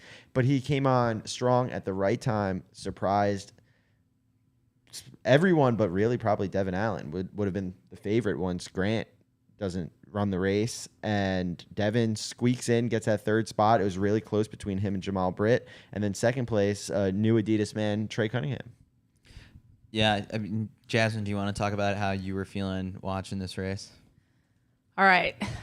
Let me tell you, Devin, if you're watching this, I was so nervous in those stands, okay? Everyone was sitting there watching me just staring at that screen. It took them so long to post those results. I was absolutely petrified. When I tell you I celebrated so hard to see his name pop up. You know the fans loved seeing his name pop up. Devin, congratulations. I am so proud of you for finding your way to get through it. You kind of were curious a little bit more about like why, because he ran, that near world record, and ever since then, like it looks like he's been racing a little bit much in the last couple of weeks. Well, so you got to ask him, it's like, why did you go out to Europe? The blessing of being in the mix, you get to just ask the questions you actually are really curious about knowing. And he ran so well in New York, and then there's world record talk, and everything's going perfect, and he looked amazing. And after the race, he's like, yeah, now I'm going to go to Europe for a couple. And I sat there scratching my head because New York was not long ago at all. I was like, you're in New York now. You live in Maryland. You're going to fly to Oslo and Paris, and then you're going to go all the way to the other side of the earth to Eugene, Oregon. It didn't make any sense to me. And now he won those 2 Diamond League races and then came to Eugene. And, that wasn't his best performance that he's ever done. He knows that because I think he's a potential world championship winner. And so I'm just wondering if maybe that travel got to him a little bit. He did say he needed some more races. So maybe this is a long-term benefit to have those extra 2 under the belt. I don't even think that it's necessarily him traveling. I think he's ready to do it. It wasn't his best race, but I think he's going to come around for world championships, and we'll see that world record come then. Yeah, there we go. Wow. All right. I like Jasmine predicting the world record. All right. And then let's get into the final 2 events. I think 3. 3. We forgot the 400 hurdles. Ooh, 400 hurdles. All right. Hit us with the results while I put All right. So I was so excited for a couple reasons this race. One, I just love Rai Benjamin. I mean, Who doesn't love Rai Benjamin? He is charming, and Very much so. I've never had a conversation with him until today, and I felt like, look, he's a Mount Vernon guy. Like that's where my family is from, and so he's the hometown kid. Like that's where my mom grew up down the street from Rai Benjamin. Kyle, think. are you crushing right now? And I was 100% man crush. Barreling. And he was electric on the track, and we found out afterwards that he hasn't hurdled since Doha. Since the Doha Diamond League. Not Doha World Championship. He has not hurdled since 2019. And so that, I think there may be a little bit of soreness or something in his hamstring. He said that. He also had COVID. He had COVID, and so he didn't necessarily know what to expect, but he came out and ran 47.04, a world lead, and, said did 30 hurdles this week and was feeling it. He had to run a little bit conservative, and afterwards he said his coach that was the ugliest 47.0 that she's ever seen. Yeah. And so the 400 hurdles after last year being one of the greatest races we've ever seen at the Tokyo Olympics with Carson Warholm and Rai Benjamin and then Alison Dos Santos just obliterating the record books. I don't know. Do I say it's wide open right now, especially because of how well Dos Santos had been running, undefeated on the Diamond League scene, and then Rai took a little bit of a break, obviously due to injury and illness, but this was big. And if this is what he does, not tactically sound and not very clean, then I think he's back. He's back sort of in that gold medal picture, and you have to kind of really wonder how bad Carson Warholm's injury was in Oslo when he ran a couple weeks back, that if it was rumored to be a hamstring tear or strain, and so he hasn't raced since then. And the best part I think that works in Rai's favor is that it's the international stars coming to play on Rai's basically home track. And he was saying, it was for a New Yorker and big Yankee fan, he knows Eugene now. He's been here so many times. He's driving around without a GPS is what he said. Eating at BJ's. Yeah. And we asked him, we're like, I don't know, and I hope people are ready for the allergies in Eugene. If it's it was this weekend in a couple weeks, we start are your going to Zyrtec. If you're watching this and you're competing at the World Championships, start your Zyrtec. It is going to surprise people. And the Yeah. Americans who come here all the time know that this is brutal this time of year. And I asked Rai, he said he's built different. He doesn't have allergies. He was cool. So, I'm wondering if Must be nice. Warholm or Dos Santos have allergies. Dos Santos definitely doesn't have allergies because he So- came here for pre. He showed up, Yeah. and I have a bold prediction. I mean, maybe it's not that bold because I think Warholm's just back in the kitchen cooking it up. He'll be ready to go. Dos Santos is on a tear. I think we're definitely going to see a world record at the World Championships. That's my Really? prediction. Wow. Can I Yeah, ask these how guys many? How many world Because- records? How many? Because Overall. last time, If they both break it and go because under, they all broke it and they all went under. So do you think they'll all do that again? I think so, because it's 3 people on the top of their game rising. Rai's super young. Allison's really young. Carson's just so fun to watch. It's like this is what you want. You want 3 people at the top of their game pushing each other, and that's when you I'm get respectfully people going to under. disagree. It can honestly end Yeah. up like the relationship between Delilah and Sydney. Like every time they've stepped on the track with each other, a world record has been broken, and I think it could be the same thing with these 3.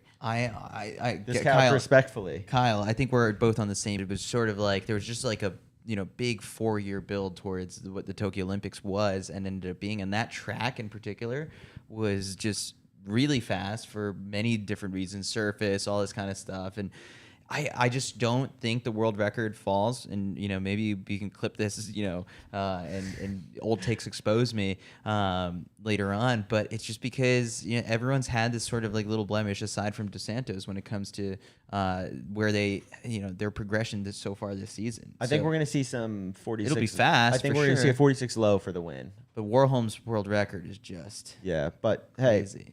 Dana, Maybe speaking it's it not into Warholm. existence. Yeah, I think I like Rai right now. I like Rai right now. I always like Rai. I just want to put this out there. I just want to put it out there that Allison also has a advantage because he's training down in San Diego and he's been here for months now. So he's not going to have much adjustment, and he's also been to Eugene. So I just want us to remember that part. Good point, because I had forgotten a little bit about that. I thought he was just like in Rio, just out there training and stuff, but no. Big shout out to the other guys who made the team. Shout out. Khalifa Rosser, who ended up running 47.65 for personal best. Yeah, he was 5th at the trials. And in second place, the lap count fan favorite, Trevor Bassett. Yeah. He's a huge fan of the lap count at CITIUS.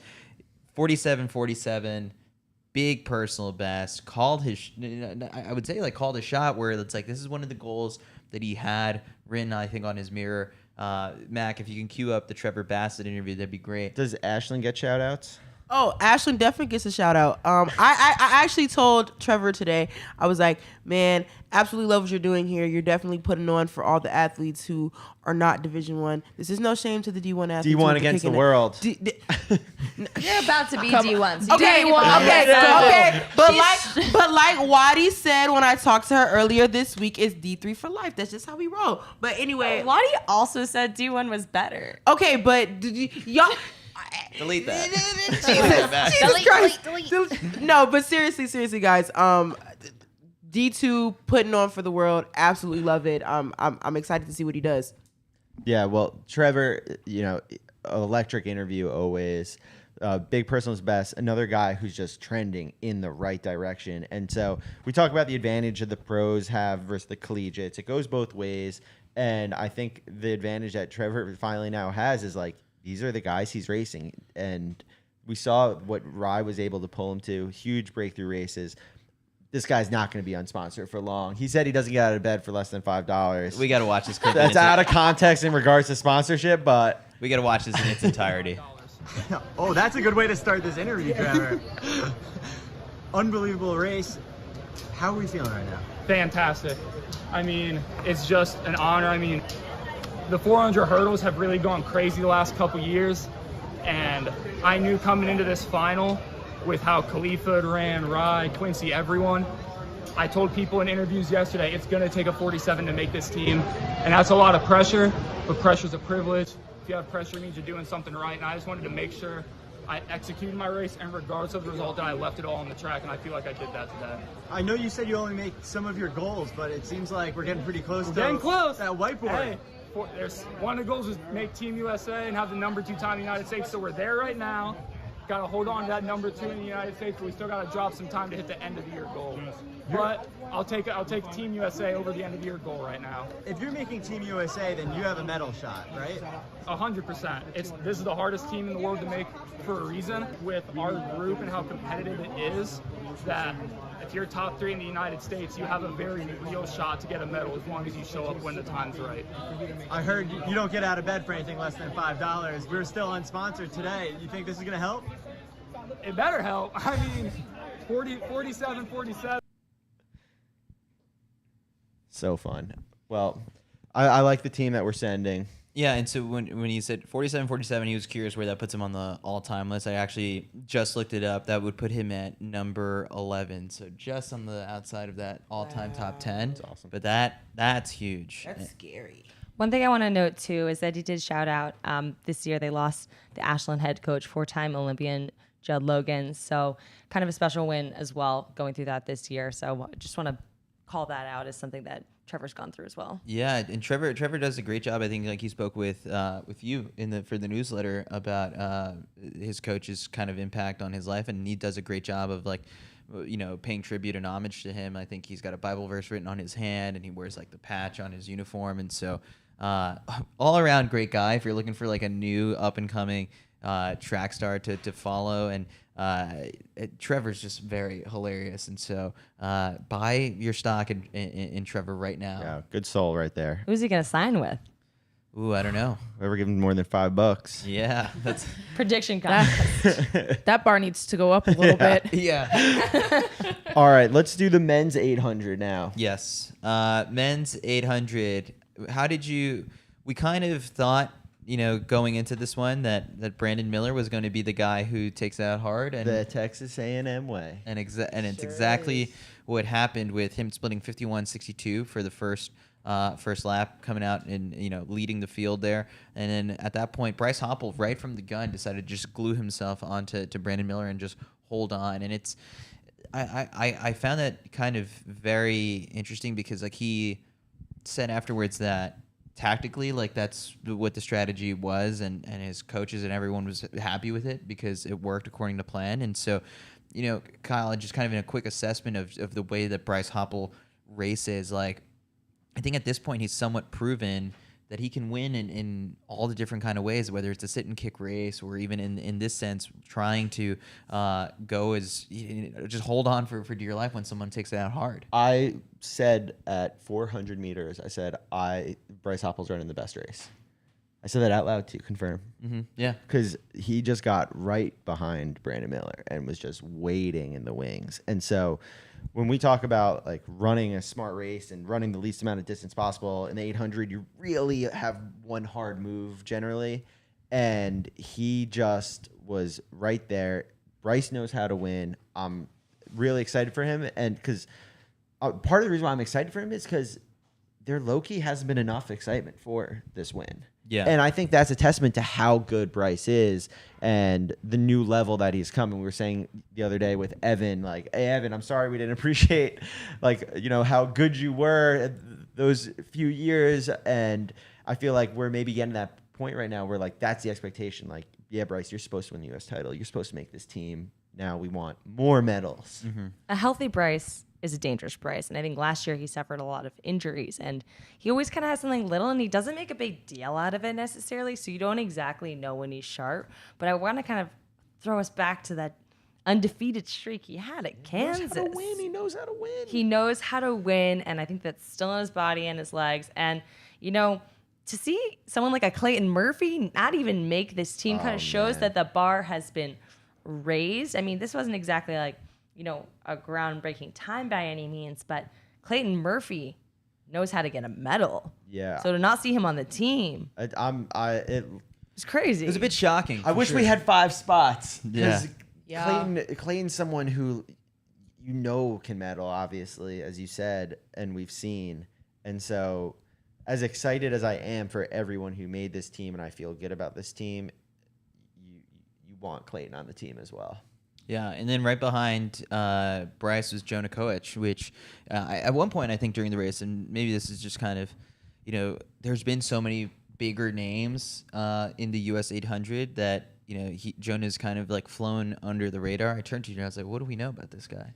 And you, took it upon yourself to get us some answers in the mix-up. Yeah, so a cool thing about Jonah is he's from Eldoret, Kenya, and ran for St. Patrick's. And so Colin McConnell, the Coach David Rudisha to the world record. And, Jonah said, like, I used to train with David Rudisha, which is just like, all right, that's the coolest sentence I've ever heard. And he didn't get to talk to Colin yet, but he's going to. And he said he's going to be pumped because he knew that Jonah could be this good. And he was a 400 hurdler. you know, and he said, no, you're an 800 guy. You're an 800 guy. And so, you know, he represents the U.S. Army, but originally from Kenya, was able to come over and be able to represent the U.S. starting in 2021. You know, didn't make the U.S. team for the Olympics, but here he is, now an opportunity. And I just always love these stories. You said it earlier with Abdi, like it means so much for the guys who, you know, chose, you know, we were fortunate to be born here personally. And these are guys who chose and said, I want to run for the United States. And now they get the opportunity. Yeah, I mean, it just goes to show just like the importance of diversity and representation within like the United States, because that's what, you know, this country is. And so how big of a personal, I saw you had his World Athletics page pulled up. How big of a personal best was that for him? Because he entered with, he walked away with a 144.74. Yeah, so he had run 145.5 last year. Oh, okay. He did need the standard today. Something that's kind of fun, I think in 2015, he ran 146 in 2016, he ran 146, or 2015 in Kenya. Wow. So, you know, he's been doing this a while. Is at altitude. This is a talent. And so I know that a lot of American fans are probably like, Jonah who? It's like, no, you're going to feel good about this guy. Trust me. And looking at sort of what the world list is right now, because, and I'm sure like further on down the road, we'll probably end up doing like a world championship preview, and we'll be doing a daily show during Worlds. But like there isn't really one name that jumps out to me when I look at the, you know, the world list right now. Yeah. That, like, that's the favorite. And like for the longest time, it was, you know, David Rudisha, and then Donovan Brazier comes along, and now I'm looking at this and I'm like, yeah, no, this is up for the taking. We saw it during the indoor season too, and Bryce does have, you know, a reminder to people. He finished fourth in 2019, and this past indoor season took a bronze at World Indoors. I know that we're talking about the U.S. champs, but we do have to give a shout out when we're talking about who maybe the favorite is. At this point, at the UK champs, seeing Max Bergen do it again. You know, he's currently our leader, 143. Right. He ran 144 at the UK champs. Just looking so good. And this is a kid. Like he is. Born in 2002. He just turned 20. That hurts. He just turned 20. But look, this isn't like coming out of nowhere. He ran 145 in 2019. And so like, must be nice. Super talented kid. Has a hell of a kick. So I do think it's wide open. The 800 is always one of the more wide open events, but in terms of someone who's running the best right now in the world, Max Bergen's the favorite.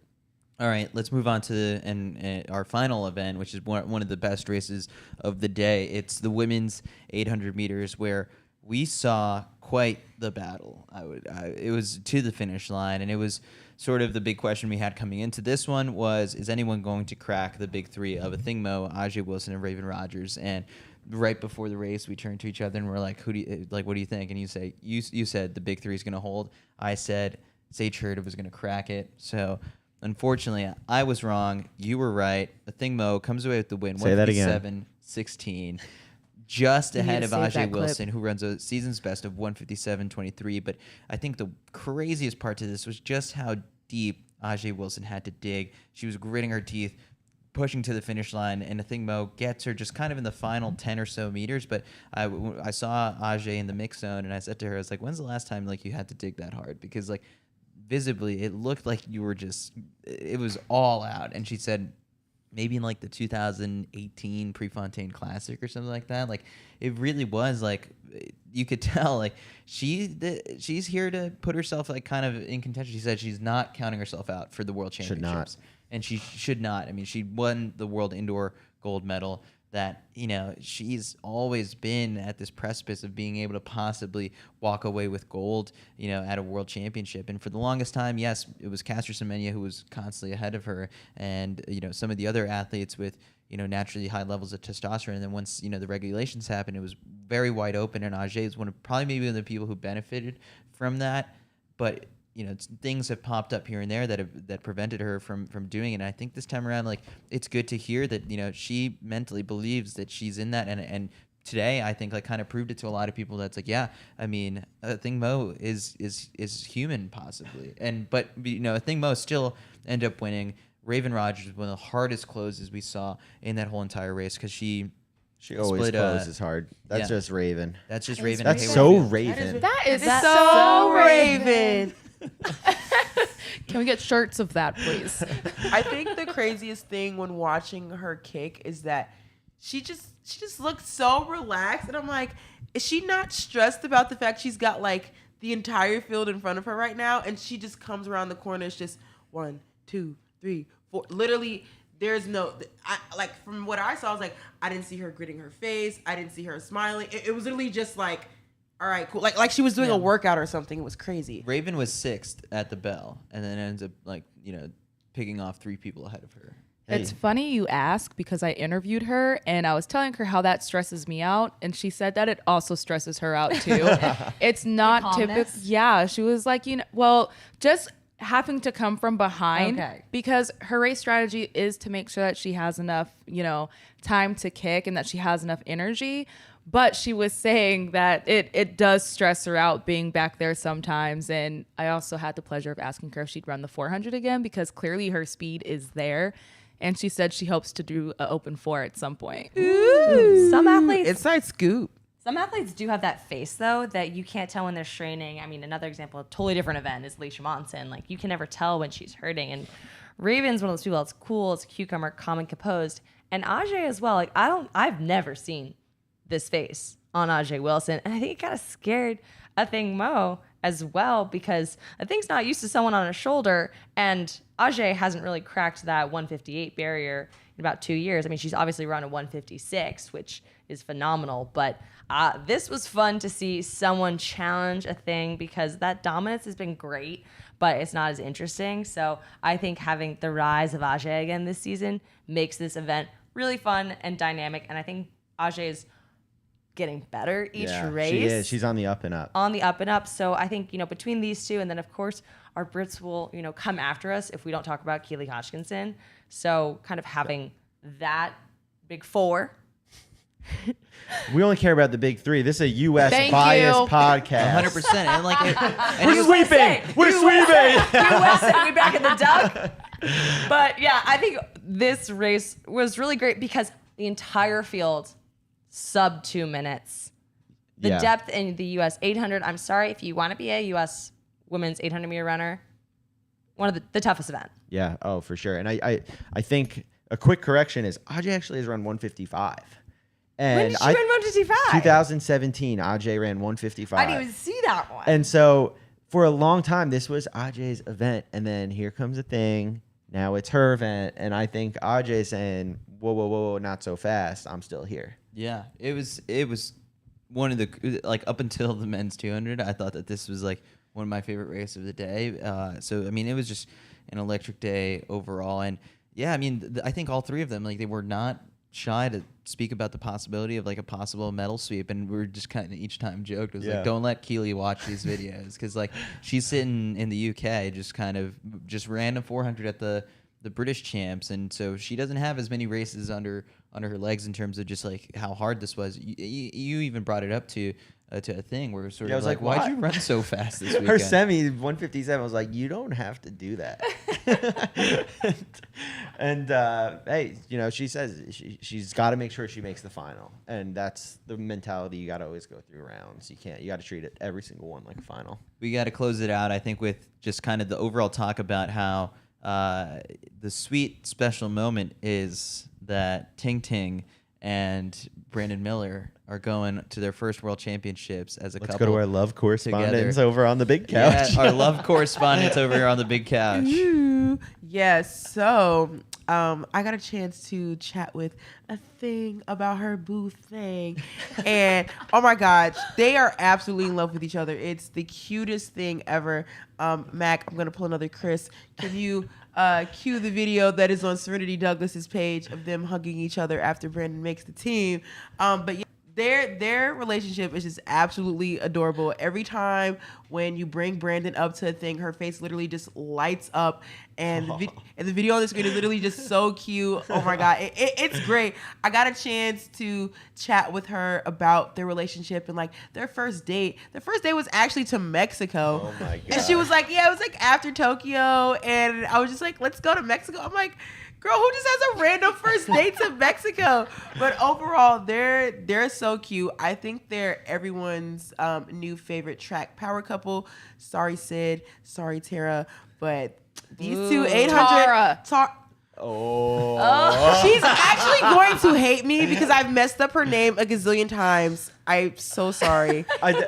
So I had a chance to talk to Brandon about this a little bit. And I do want to say, like, we the relationships of athletes, we only talk about them if it's something that they want to talk to and are comfortable doing. Like, that's not every... But these two, they're happy to do it. We're having fun with it. And I asked Brandon, I was like, look, a lot of people say that track couples, only one person can run well in the relationship at a time. Like, generally, someone space jams all of the talent and the fitness from the other, but you two are both running well at the same time.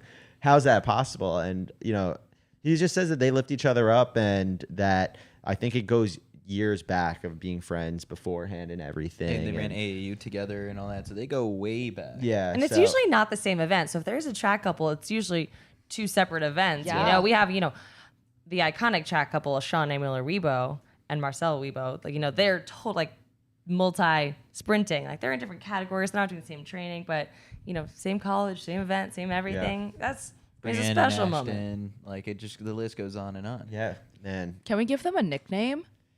Someone in the comment section of our Instagram post was trying to come up with a nickname. I could try and pull it up right now. But no, it's just so funny because I think the funniest part is when Athing was talking about it. And she was just like, Brandon made the team as he should. And it's like, if he didn't make this team, Matt, can you cue up that video from, I tweeted it out. It's the Athing Mu interview that it's on my timeline.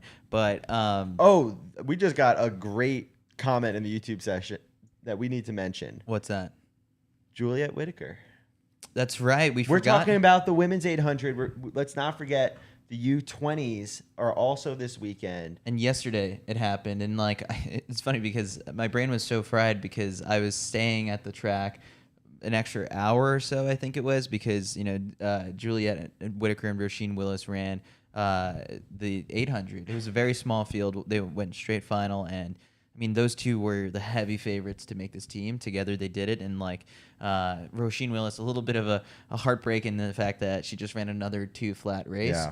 But Juliet Whitaker running 1:59.04 to break Mary Cain's previous high school record from 2013. And the really cool, awesome part about Juliet is that you know, she was stuck at 2:01 for the longest time. And her dad, Paul Whitaker, who was coached by Gags guy Frank Gagliano, when he was competing, is her coach. And he said to her, "Is like, no, you just keep doing what you're doing. Like, yes, you're stuck at 2:01, but there's going to be a moment where your breakout happens, and it's not gonna. It might not be like, you know, another 2-flat. And it's exactly what happened. She ended up running 1:59 in New York, and then has, you know, runs 1:59.04 this time around here in Eugene. And so it's awesome. And both her and Roisin afterwards were saying how they they're both going to go to Columbia together for I thought I was like, they're going to. I wish they were going to Columbia. They're going to Stanford. Yeah, No, they're you're going to talking Columbia about for the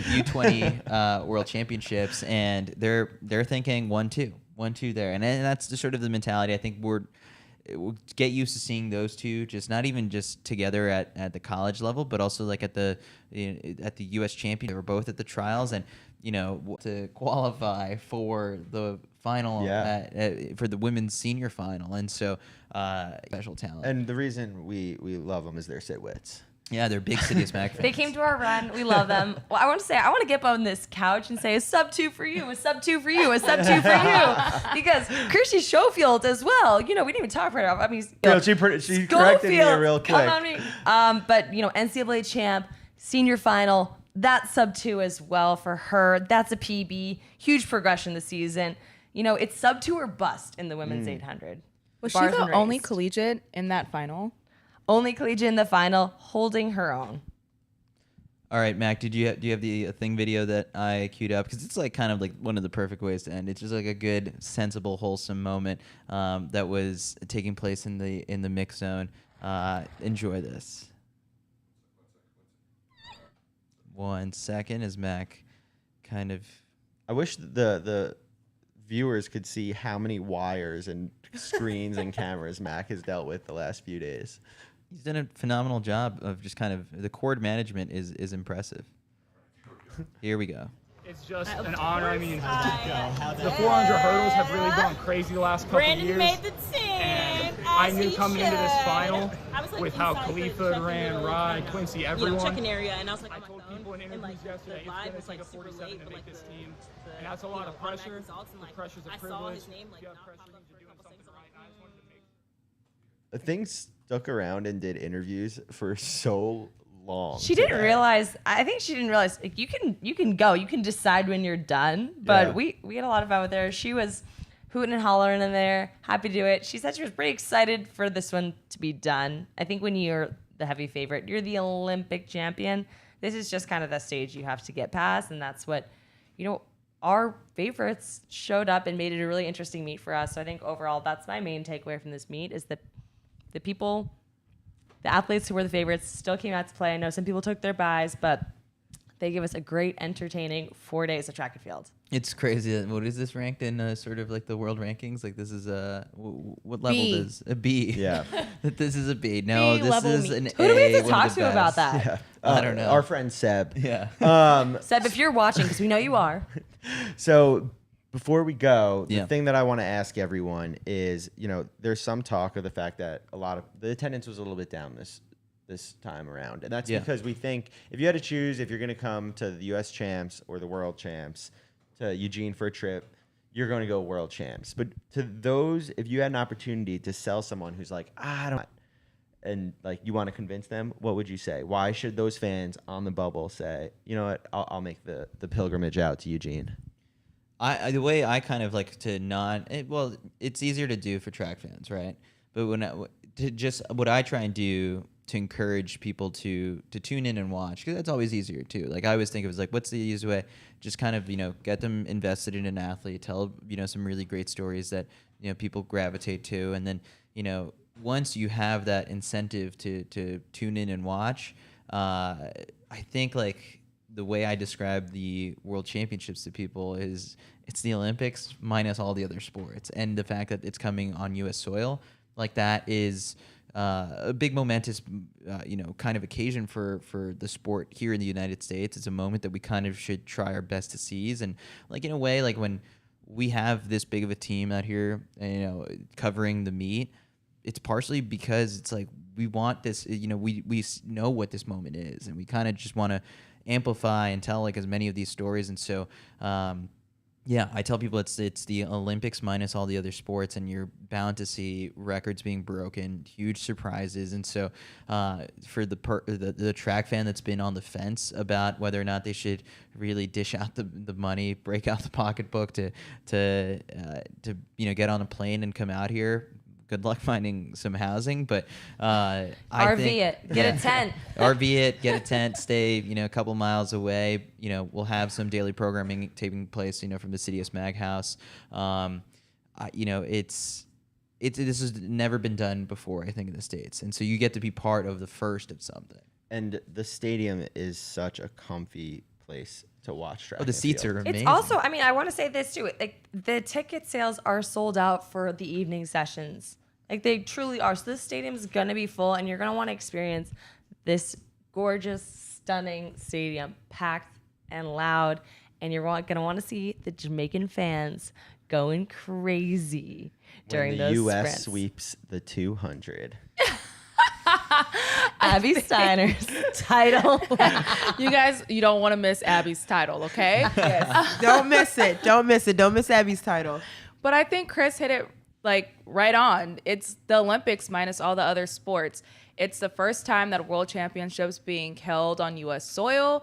It's in Tracktown, USA. We've got crazy track fans that are here. I think everyone should come and experience that. But not only that, Team USA doesn't have to travel very far. And so with that, we're going to have such a huge advantage. And I think you're going to see Team USA be the best they've ever been before. Jasmine, you've competed at World Championships, so just give a little color flavor of like what it's like to be on the inside and how the athletes level up for this. Oh my gosh, the level up is so real. You never know what to expect. You can't count anybody out because anybody can show up. we're just happy to be here. We're so Oh my excited God. to wear Team USA on our chest. Like, I'm gonna wear an old uniform that I got many Me too. years ago You for know making a much less Kyle impressive meet. also made USA teams. This is his slide into Yeah. tell I'm us. thinking I'll wear Not my real ones. 2015. I might wear my 2015 uniform. Yeah, throwback. Yeah, real throwback. But we had a ton of fun this weekend. Well, long weekend. We need to hear from Caitlin. Caitlin, like, are you a little sad you're not going to come out to World Champs? Oh, we were pitching you right there, just so you know. to get you here? You know what? I don't have money to get here. We got to start the GoFundMe for Caitlin to get to World Champs. Venmo, Actually- CITIUS actually, MAG, here we go. caption, No. get Caitlin Hear to this. World. Hear this out. Caitlin, you're going to start the hashtag. Well, everyone in this room will retweet it. Get Caitlin to Worlds. Like, people saw your interviews. They loved it. Get Caitlin to Worlds. Like, Caitlin the world champ. whether she gets a media credential to get in the inside, I don't know if we're past that deadline. We're going to try our best. But hashtag get Caitlin to Worlds. I think that's like the next step to take from this conversation. I'm excited because it was a lot of fun. Like, I think like this is, You guys, there's no me without Caitlin, so we need to get Caitlin to Worlds. Get Caitlin to World. Get Caitlin the world. My God. I can't wait because like I think like your Twitter following is just going to take this and run. Soldiers. All right, well, we The had... soldiers? Is that what you just called Do you them? have names for them? No, that's like Chris said yesterday. Oh yeah, I told her to mobilize her army, and she called her like her soldiers. Yeah, as a fellow vet. Yeah. Oh man. All right. That's it for Champs Chats. We'll be back in a couple weeks. And so I guess we'll announce it here that during the World Championships, we will be doing a daily show on our YouTube channel. We tested it out in the last few days. We got plenty of people to watch, Champs Chats presented by Adidas Running. Here, we're going to, see who's interested to possibly sponsor the show during the World Championships and try and blow this thing out. Our plan is to make this into the Today Show of track and field. Hopefully, if we're able to line up plenty of guests to join us. Yeah, I don't know if we're publicly allowed to say some things yet, but we're gonna be with a lot of your favorite athletes. Yeah, so we're lining up the athletes, and so if you think of it, Kyle and I and Jasmine and Dana will be inside the stadium providing you with the mix zone interviews and stuff that you guys have seen all over Twitter. In the middle of the day, I believe it's going to be around 2 p.m. Eastern time, or 5 p.m. Eastern time. We're going to be going live on the CITIUS MAG YouTube channel. So if you're watching right now, subscribe. We've got plenty of interviews up right now. Subscribe to the channel so you can go back and watch all of them. You can catch this show. You can listen to it in podcast form. But then, set those reminders because during the World Championships, we'll be going live in the middle of the day. It'll be this crew right here, plus John Anderson from ESPN will be joining us to do a lot of fun interviews, and he's got a big wealth of knowledge as well. And then we're gonna head right back to the stadium and get some more interviews from the mix zone. And then at the end of the day, we're gonna come back and record this podcast that you guys have been listening to each day. So the biggest question is, when are we gonna sleep? We don't sleep because we love track and field, and we love bringing you guys this content. So I love track and field. I'm in love. I really love it. We're here. I love track and field. Oh, shout out Coach Nichols. I love track and field. That's it. We'll see you guys in a couple weeks.